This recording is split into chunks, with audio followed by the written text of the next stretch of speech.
pieces he put together for me this morning. We're going to dig into this really heavily tomorrow night, but it was just amazing what he shared, and it all makes sense. The power of silence, it's an important context for this because it's linking all the pieces of who's currently in charge of our government. And then, of course, we've been speculating on what's actually going on in D.C. about this fence, the containment area that I would call it. And judicial processing center is what I was calling it, but I think it might be a containment, and you'll understand why. Of course, yesterday, if you didn't hear, there was a really interesting decode from 17 board, one of those 17 posts, and it had to do with the dates, what we thought were dates, which was 11/3, 11/4. But those led some people to the military's book on War of Law, I believe is the right title, or Law of War. And lo and behold, what do you know? 11/3, 11/4, 11/5, 11/6 relate to occupying a foreign land. Now, here's the part. I think it's going to get it. This was really satisfying this morning to hear all this conversation. So as we all know, in the Act of 1871 was a seditious act by our government in which they secretly rewrote the Constitution from we the people to making it a Constitution by literally the change in the capitalization on the document, which changed its legal binding meaning, and it transferred the power from we the people to the corporation of America, which was centered in Washington, D.C. Now, we've all kind of suspected something like this is going along, but I'm going to tell you what I'm about ready to share with you.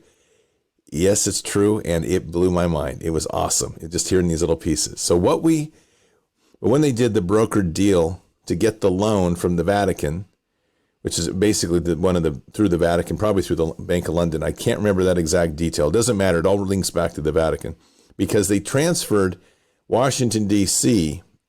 into a city-state that would then, as a corporate entity, rule over the people. So effectively, our rights got taken from us in one fell swoop, which we didn't realize. That was a great little handwork of deception. They needed money. And so they reached to the Vatican source. They offered them loan, and with the loan came at a high price. But there was another little thing they did. Now, this is important, so listen carefully.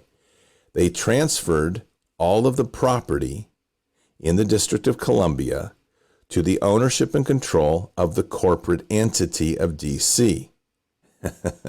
Now, here the pieces come together. And I'm telling you, this is epic, and it is epic Trump. So you need to listen, and for all of you out there that are like having a freak out of what's going on, take a deep breath. Join us patriots over here that are literally getting ready to munch on some of this very famous BDAD caramel bacon popcorn right there. That's it right there. Caramel bacon popcorn. Patriots, here's the deal. You remember that EO 2018 about election fraud that we've all been looking at, that we've all been trying to figure out when all these great corporate assets are going to be seized? Well, guess what?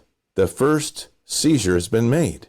You see, that EO was primarily directed first and foremost to the corporation of Washington, D.C. What we have just witnessed up here with the containment area is that the military, our great men and women in uniform, have seized control of a foreign country, a foreign soil. Washington, D.C. was a foreign entity on our sovereign soil. They have just seized that by containing it with a fence. And the reason our president, he is our president, by the way, the reason our president is moving, and there's a lot of validity to that, because the reason he's moving is because he can't rule a sovereign nation from a foreign land, which is where the White House is. You see? Now I'm going to throw another little piece in there. We've read on cue the terms castle lock, and this is my theory. Once President Trump exits the White House, the castle will be locked because it will not be possible for a foreign ruler to rule over our sovereign country, and so therefore he must be locked out. That would be our favorite doofball, Sleepy Joe. Yes, that one. This Mr. Sniffer himself. He's not getting in the castle. Patriots, we're watching that. We are literally watching the reclaiming of our country. It's amazing. And there's so many more details to this. I'm going to leave it. And it's a major, I'll bet that really sucks, what I just told you. And I'm sorry, but it's like a major teaser. Oh, by the way, I can't tell you anymore because it's an interview forthcoming.